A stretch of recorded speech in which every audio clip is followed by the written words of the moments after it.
नमस्कार फ्रेंड्स।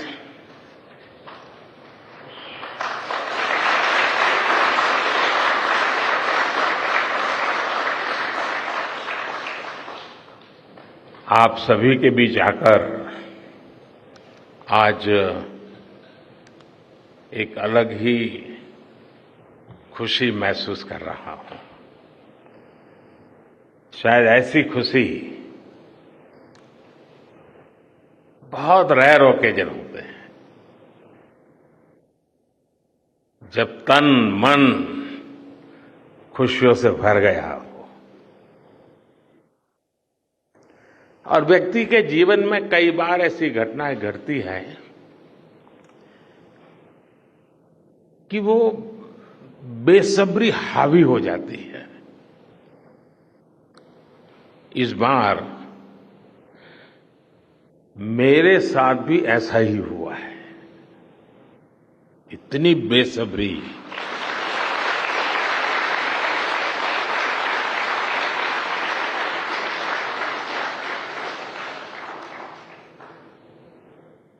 मैं south Africa में था, फिर ग्रीस का कार्यक्रम था तो वहां चला गया, लेकिन मेरा मन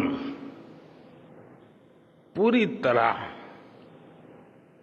आपके साथ ही लगा हुआ था।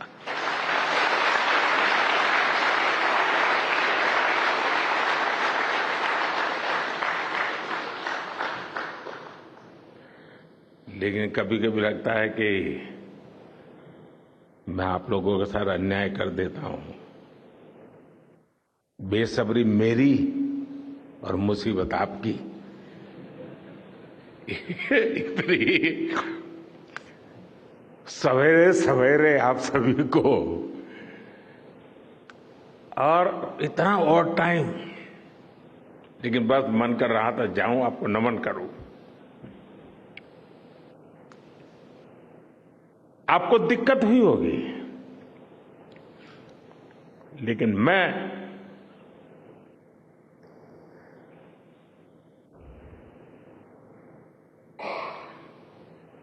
भारत में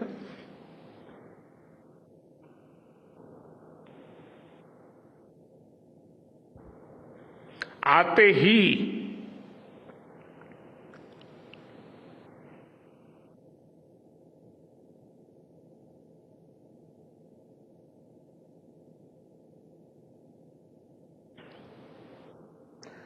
जल्द से जल्द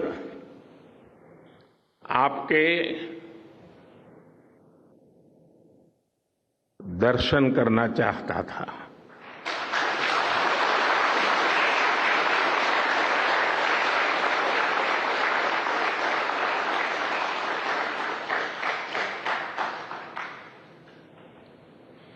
आप सबको सैल्यूट करना चाहता था।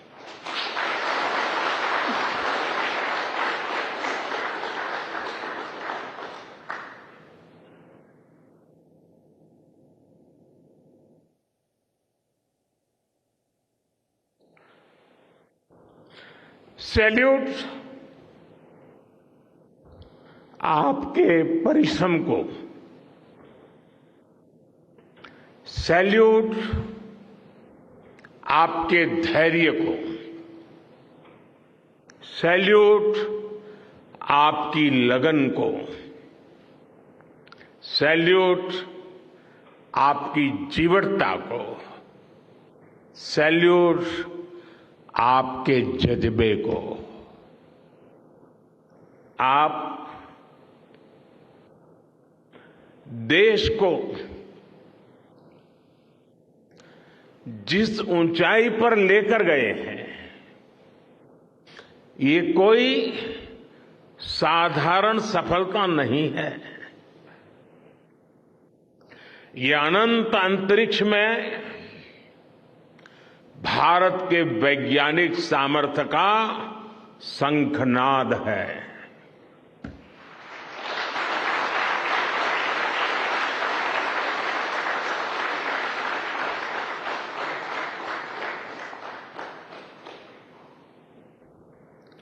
India India is on the moon.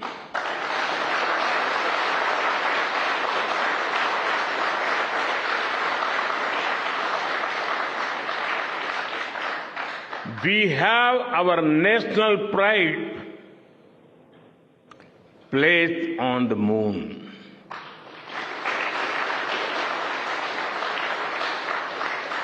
हम वहां पहुंचे जहां कोई नहीं पहुंचा था। हमने वो किया जो पहले कभी किसी ने नहीं किया था। ये आज का भारत है, निर्भीक भारत, जुझारू भारत।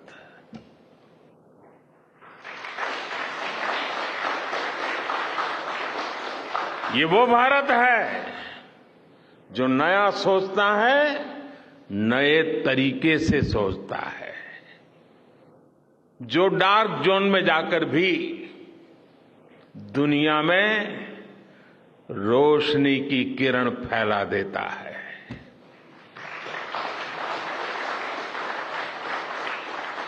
21वीं सदी में यही भारत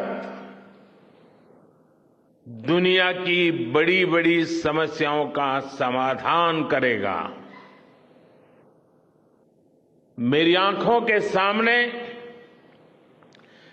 23 अगस्त का वो दिन, वो एक एक सेकंड बार बार घूम रहा है। जब टचडाउन कंफर्म हुआ तो जिस तरह यहां इसरो सेंटर में पूरे देश में लोग उछल पड़े, वो दृश्य कौन भूल सकता है। कुछ स्मृतियां अमर हो जाती है। वो पल अमर हो गया। वो पल इस सदी के सबसे प्रेरणादायी क्षणों में से एक है। हर भारतीय को लग रहा था कि विजय उसकी अपनी है। खुद महसूस करता था।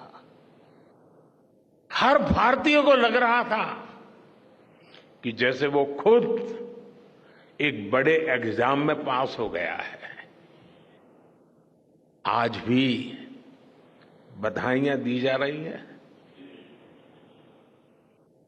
संदेश दिए जा रहे हैं, और ये सब मुमकिन बनाया है आप सबने, आपने।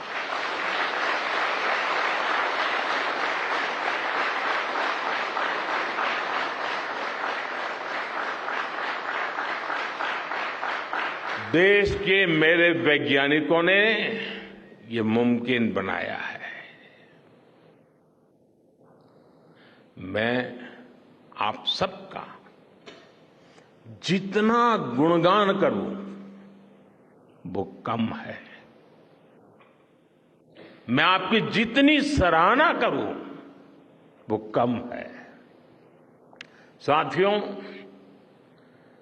मैंने वो फोटो देखी जिसमें हमारे मून लैंडर ने अंगद की तरह चंद्रमा पर मजबूती से अपना पैर जमाया हुआ है।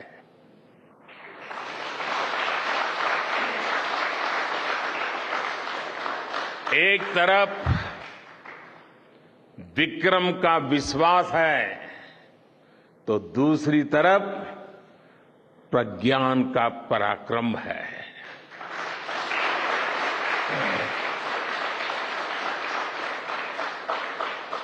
हमारा प्रज्ञान लगातार चंद्रमा पर अपने पद चिन्ह छोड़ रहा है। अलग अलग कैमरों से ली गई जो तस्वीरें अभी रिलीज हुई और मुझे देखने का सौभाग्य मिला, वो अद्भुत है। मानव सभ्यता में पहली बार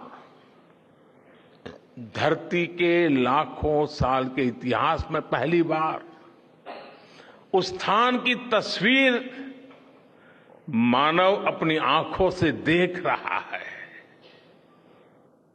और ये तस्वीर दुनिया को दिखाने का काम भारत ने किया है।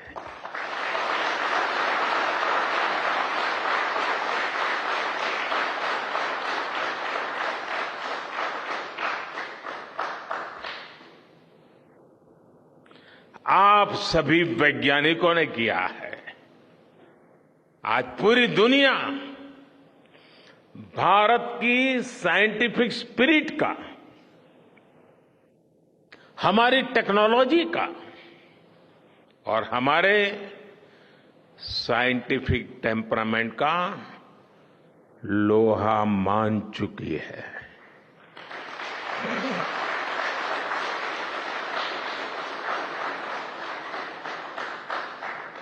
चंद्रयान महाअभियान सिर्फ भारत की नहीं बल्कि पूरी मानवता की सफलता है।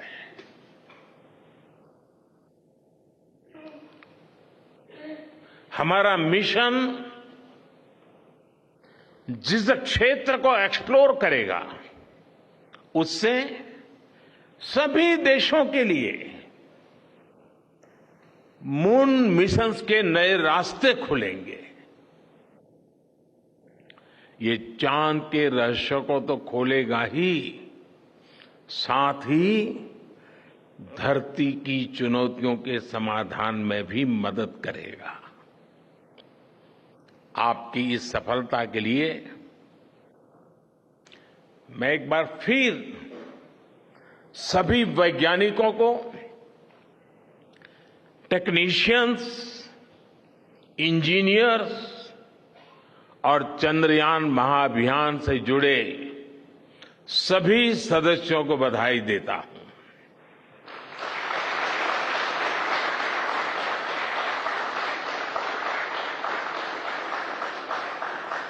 मेरे परिवार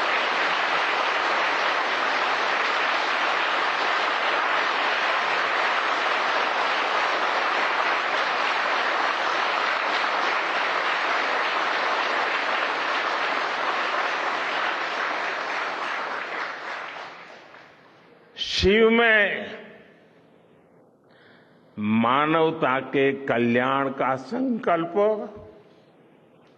समाहित है और शक्ति से हमें उन संकल्पों को पूरा करने का सामर्थ्य मिलता है। चंद्रमा का शिव शक्ति पॉइंट हिमालय से कन्याकुमारी से जुड़े होने का बोध कराता है।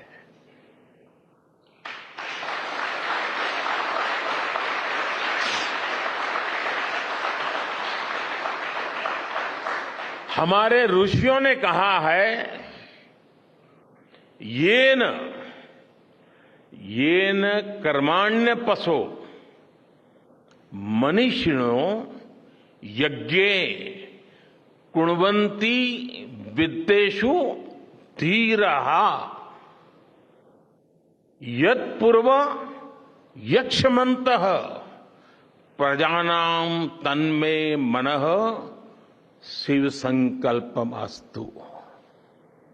अर्थात जिस मन से हम कर्तव्य कर्म करते हैं, विचार और विज्ञान को गति देते हैं और जो सबके भीतर मौजूद है, वो मन शुभ और कल्याणकारी संकल्पों से जुड़े।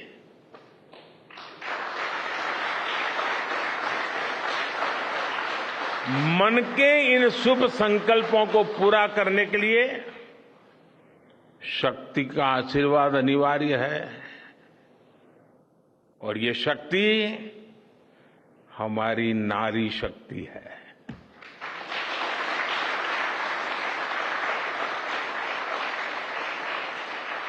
हमारी माताएं बहनें हैं।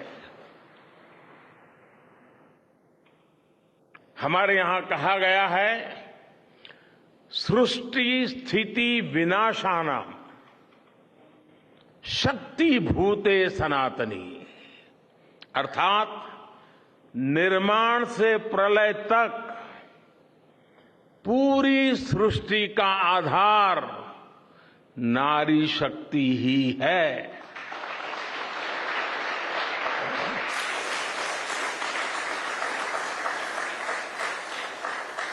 आप सबने देखा है, चंद्रयान 3 में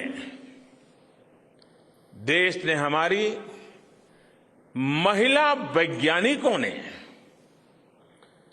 देश की नारी शक्ति ने कितनी बड़ी भूमिका निभाई है। चंद्रमा का शिव शक्ति पॉइंट सदियों तक भारत के इस वैज्ञानिक और दार्शनिक चिंतन का साक्षी बनेगा।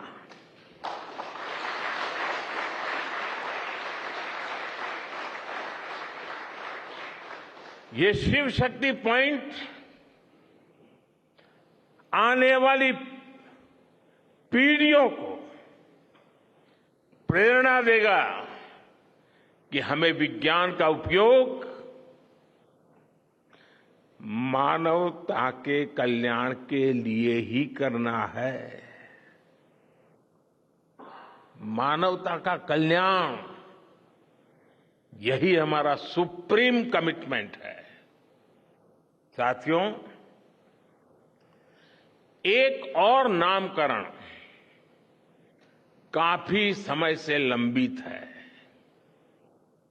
4 साल पहले जब चंद्रयान 2 चंद्रमा के पास तक पहुंचा था, जहां उसके पदचिन्ह पड़े थे, तब ये प्रस्ताव था कि उस स्थान का नाम तय किया जाए। लेकिन उन परिस्थितियों में निर्णय लेने के स्थान पर हमने प्रण लिया कि जब चंद्रयान 3 सफलतापूर्वक चांद पर पहुंचेगा, तब हम दोनों पॉइंट का नाम एक साथ रखेंगे।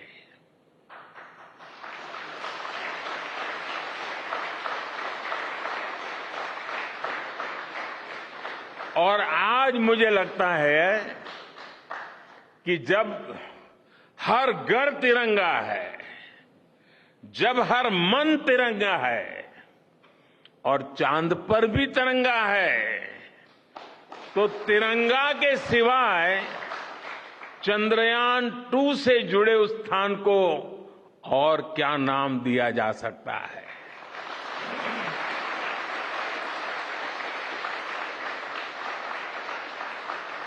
इसलिए चंद्रमा के जिस स्थान पर चंद्रयान 2 ने अपने पदचिन्ह छोड़े हैं, वो पॉइंट अब तिरंगा कहलाएगा।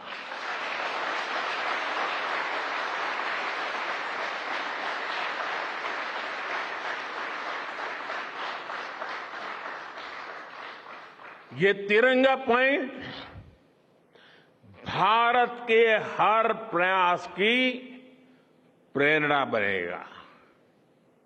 ये तिरंगा पॉइंट हमें सीख देगा कि कोई भी विफलता आखिरी नहीं होती। अगर दृढ़ इच्छा शक्ति हो तो सफलता मिलकर के ही रहती है। यानी मैं फिर दोहरा रहा हूं, चंद्रयान 2 के पद चिन्ह जहां है, वो स्थान आज से तिरंगा पॉइंट कहलाएगा। और जहां पर चंद्रयान 3 का मून लैंडर पहुंचा है, वो स्थान आज से शिव शक्ति पॉइंट कहलाएगा।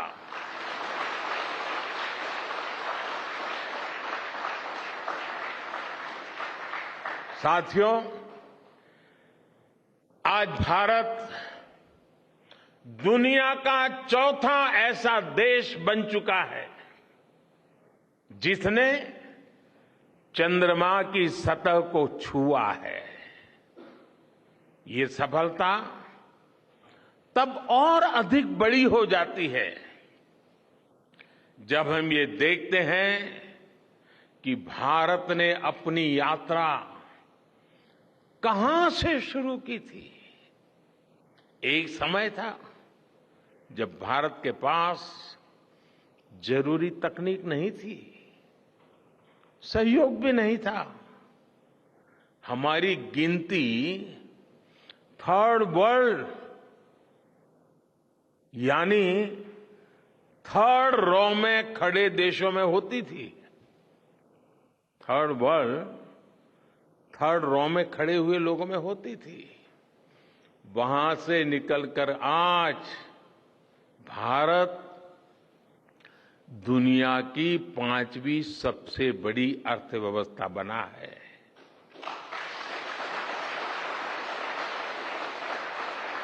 आज ट्रेड से लेकर टेक्नोलॉजी तक भारत की गिनती पहली पंक्ति यानी फर्स्ट रो में खड़े देशों में हो रही है। यानी थर्ड रो से फर्स्ट रो तक इस यात्रा में इसरो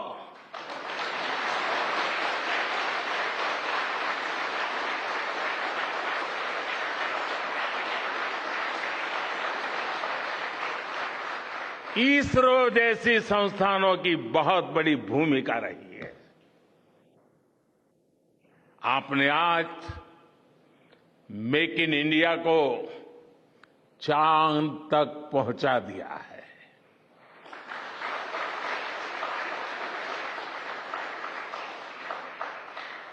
मेरे परिवारजनों, मैं आज आपके बीच आकर विशेष तौर पर देशवासियों को आपकी मेहनत के बारे में बताना चाहता हूं।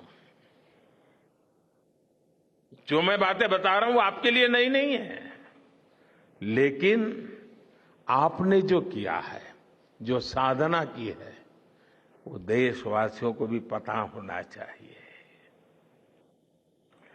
भारत के दक्षिण हिस्से से चंद्रमा के दक्षिणी ध्रुव तक चंद्रयान की ये यात्रा आसान नहीं थी। मून लैंडर की सॉफ्ट लैंडिंग सुनिश्चित करने के लिए हमारे वैज्ञानिकों ने इसरो की रिसर्च फैसिलिटी में आर्टिफिशियल मून तक बना डाला।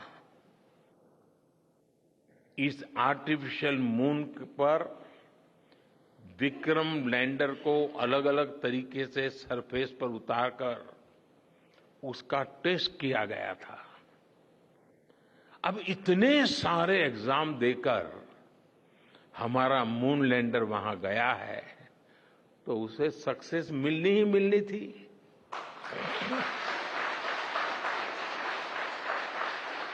साथियों, आज जब मैं देखता हूं कि भारत की युवा पीढ़ी साइंस को लेकर, स्पेस को लेकर, इनोवेशन को लेकर इतनी एनर्जी से भरी हुई है, तो उसके पीछे हमारे ऐसे ही स्पेस मिशंस की सफलता है।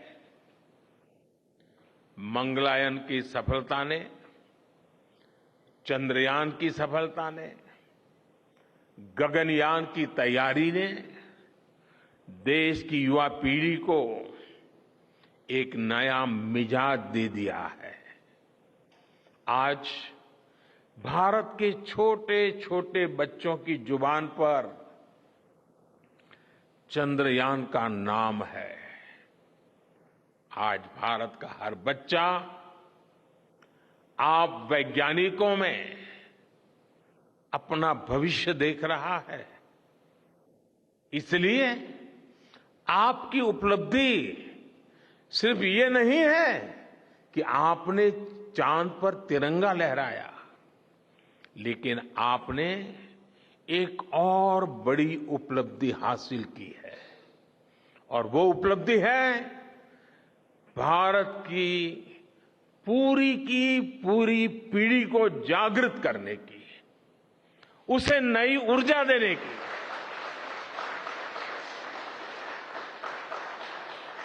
आपने एक पूरी पीढ़ी पर अपनी इस सफलता की गहरी छाप छोड़ी है। आज से कोई भी बच्चा रात में जब चंद्रमा को देखेगा तो उसको विश्वास होगा कि जिस हौसले से मेरा देश चांद पर पहुंचा है, वही हौसला, वही जज्बा उस बच्चे के भीतर भी है, उस युवा के भीतर भी है। आज आपने भारत के बच्चों में आकांक्षाओं के जो बीज बोए हैं, कल वो वट वृक्ष बनेंगे और विकसित भारत की नींव बनेंगे।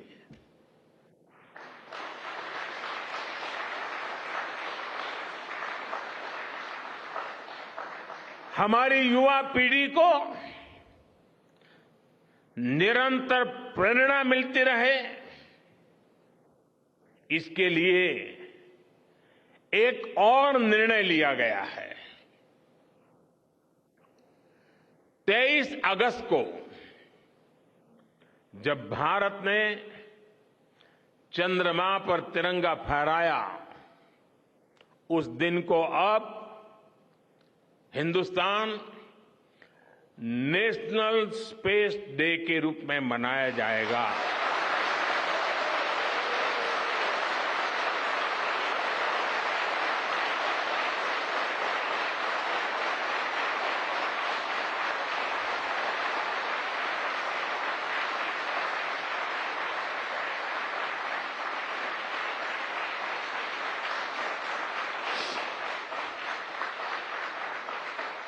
जब हर वर्ष national space day science, technology और इनोवेशन की स्पिरिट को सेलिब्रेट करेगा, हमें हमेशा हमेशा के लिए प्रेरित करता रहेगा।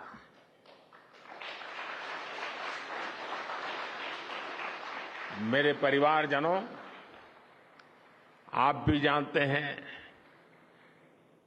कि स्पेस सेक्टर का जो सामर्थ्य है,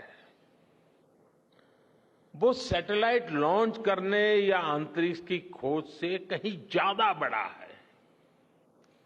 स्पेस सेक्टर की एक बहुत बड़ी ताकत है जो मैं देखता हूं, वो है ईज ऑफ लिविंग और ईज ऑफ गवर्नेंस।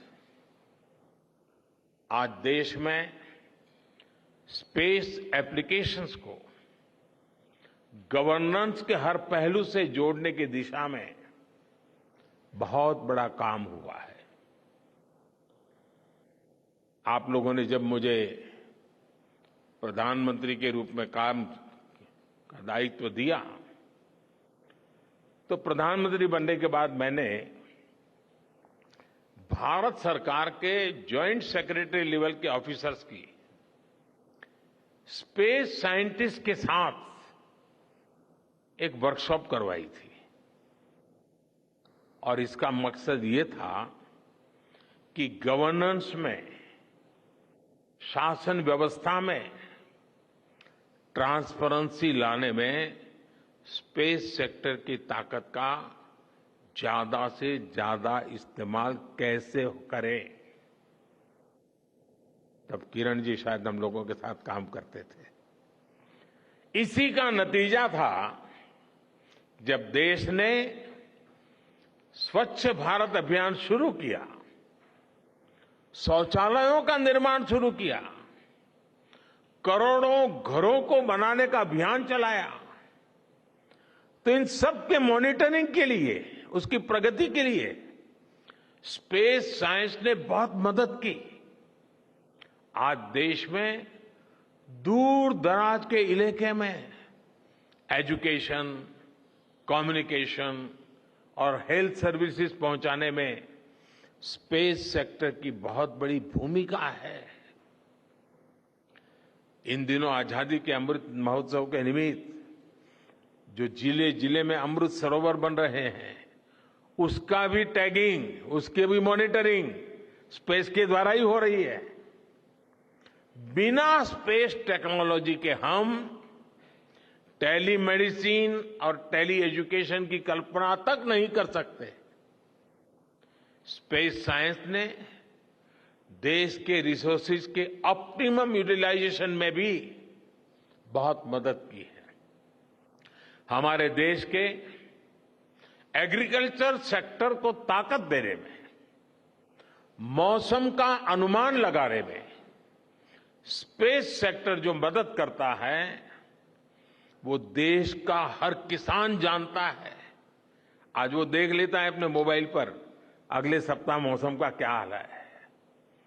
देश के करोड़ों मछुआरों को आज नाविक सिस्टम से जो सटीक जानकारी मिल रही है, वो भी आप ही की देन है।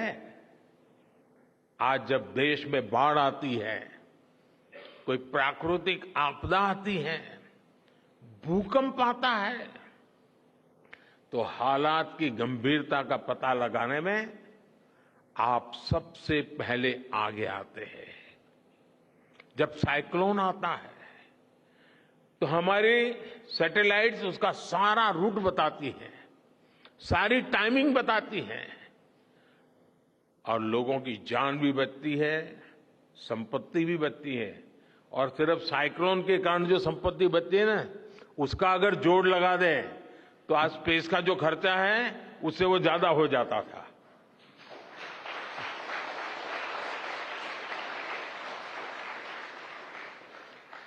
हमारे PM Gatishakti national master plan का आधार भी स्पेस टेक्नोलॉजी ही है। और आज दुनिया भारत के इस गतिशक्ति प्लेटफॉर्म का अध्ययन कर रही है कि प्लानिंग और मैनेजमेंट में ये प्लेटफॉर्म कितना उपयोगी हो सकता है। इससे प्रोजेक्ट्स की प्लानिंग, एजुकेशन और मॉनिटरिंग में काफी मदद मिल रही है। समय के साथ बढ़ता हुआ स्पेस एप्लीकेशन का ये दायरा हमारे युवाओं के लिए अपॉर्चुनिटीज भी बढ़ा रहा है, अवसर बढ़ा रहा है। और इसलिए आज मैं एक सुझाव भी देना चाहता हूं, और मैं चाहूंगा कि आपके यहां से जो रिटायर्ड लोग हैं, वे इसमें काफी मदद कर सकते हैं। अब ये मत बोलिएगा कि इतनी सुबह सुबह मोदी जी यहां आए और कुछ काम भी देकर के जा रहे हैं। साथियों, मैं चाहूंगा कि इसरो केंद्र सरकार के विभिन्न मंत्रालय और राज्य सरकारें मिलकर गवर्नेंस में स्पेस टेक्नोलॉजी पर एक नेशनल हैकाथॉन का आयोजन करें।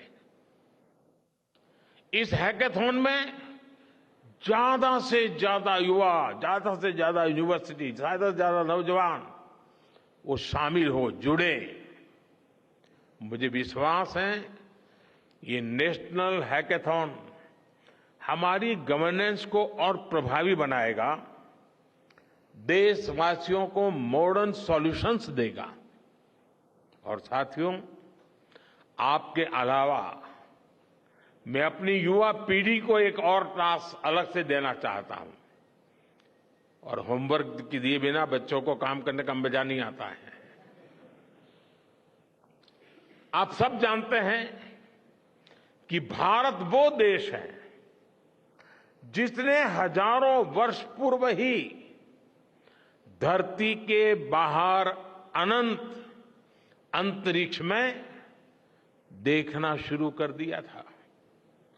हमारे यहां सदियों पहले अनुसंधान परंपरा के आर्यभट्ट, ब्रह्मगुप्त, वराहमिहिर और भास्कराचार्य जैसे ऋषि मनीषी हुए थे। जब धरती के आकार को लेकर भ्रम था, तब आर्यभट्ट ने अपने महान ग्रंथ आर्यभट्टीय में धरती के गोलाकार होने के बारे में विस्तार से लिखा था। उन्होंने एक्सिस पर पृथ्वी की रोटेशन और उसकी परिधि की गणना भी लिख दी थी। इसी तरह सूर्य सिद्धांत जैसे ग्रंथों में भी कहा गया है, सर्वत्रैव महिगोले, सर्वत्रैव महिगोले स्वस्थानम उपरि स्थितम मन्यन्ते खेयतो गोलस तस्य क्व ऊर्ध्वं क्व वादः।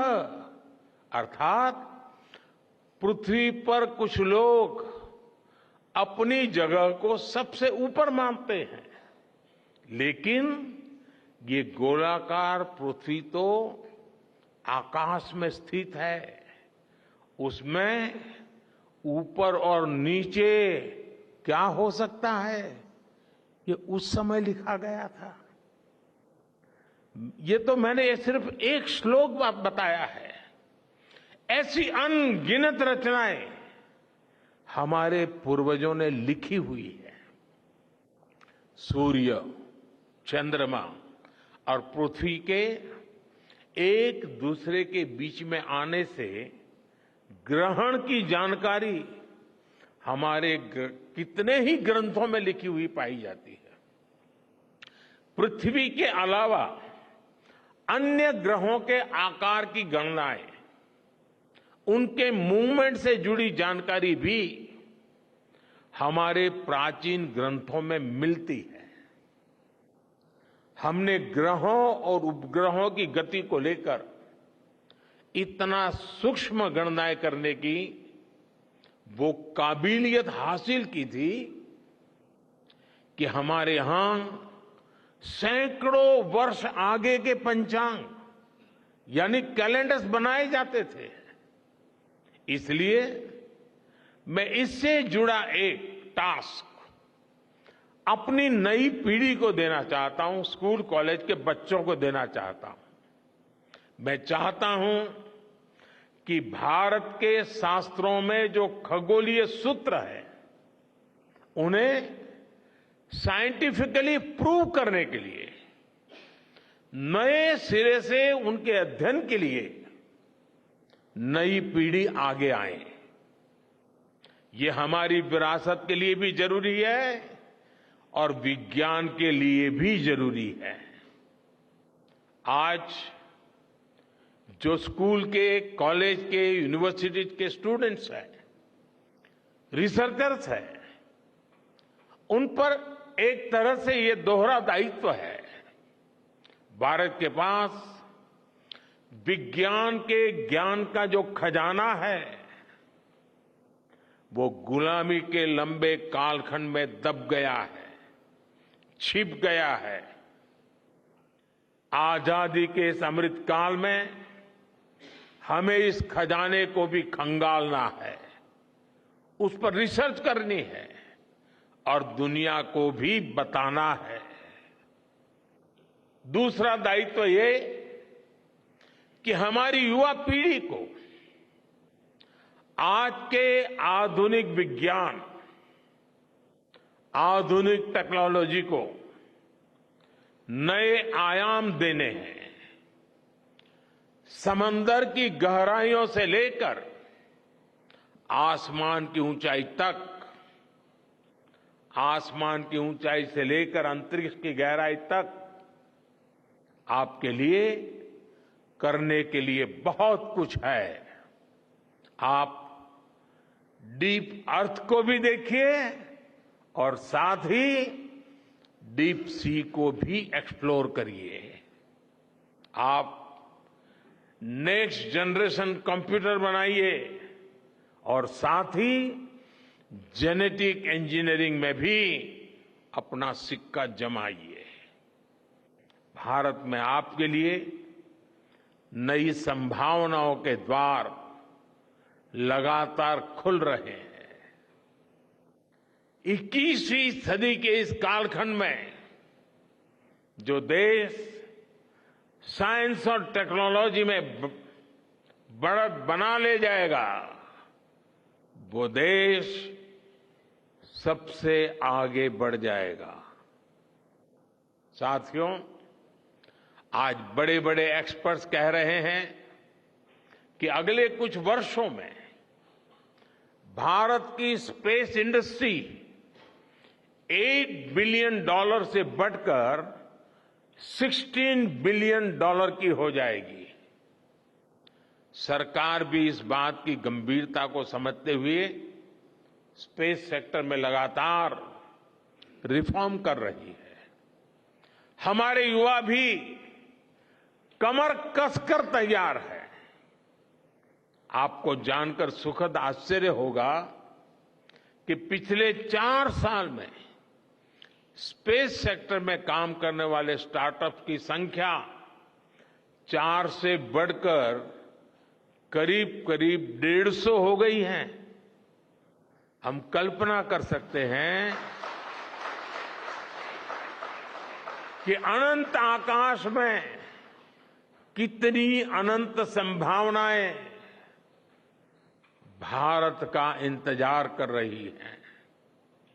वैसे कुछ दिन बाद 1 सितंबर से माईगॉव हमारे चंद्रयान मिशन को लेकर बहुत बड़ा क्विज कंपटीशन लॉन्च करने वाला है। हमारे देश के स्टूडेंट्स इससे भी शुरुआत कर सकते हैं। मैं देश भर के स्टूडेंट से आग्रह करूंगा कि आप सभी बड़ी संख्या में इससे जुड़े। मेरे परिवारजनों, देश की भावी पीढ़ी को आपका मार्गदर्शन बहुत आवश्यक है। आप जो इतने सारे इंपॉर्टेंट मिशंस पर काम कर रहे हैं, वो आने वाली पीढ़ी ही आगे ले जाने वाली है। आप उन सभी के रोल मॉडल हैं। आपकी रिसर्च और आपकी वर्षों की तपस्या, मेहनत ने साबित किया है कि आप जो ठान लेते हैं वो आप करके दिखाते हैं। देश के लोगों का विश्वास आप पर है और विश्वास कमाना छोटी बात नहीं होती है दोस्तों। आपने अपनी तपस्या से विश्वास कमाया है।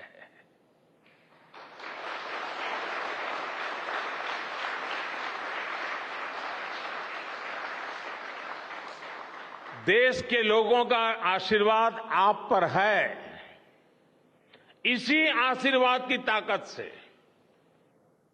देश के प्रति इसी समर्पण भाव से भारत साइंस एंड टेक्नोलॉजी में ग्लोबल लीडर बनेगा।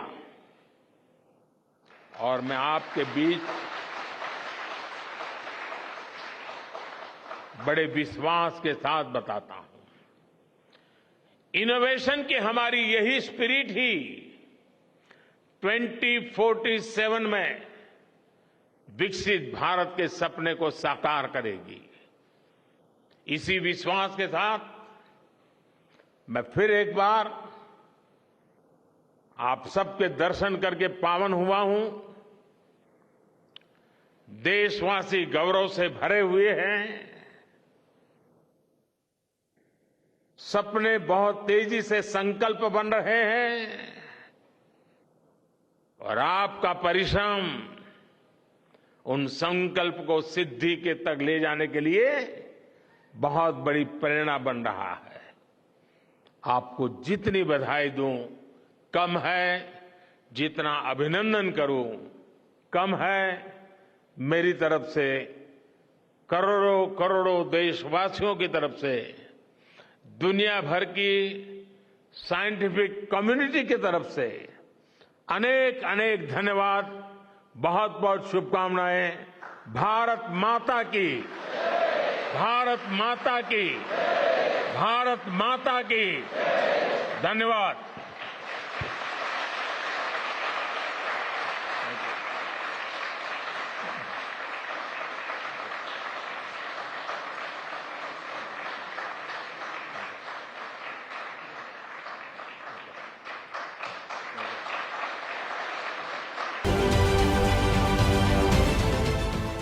देश विदेशातील प्रत्येक घडामोडींचे लाईव्ह अपडेट मिळवण्यासाठी आता साम टीव्हीच्या सर्व सोशल मीडिया प्लॅटफॉर्मला लाईक, फॉलो आणि सबस्क्राईब करा। तसंच सर्व नोटिफिकेशनसाठी बेल आयकॉन प्रेस करायला विसरू नका।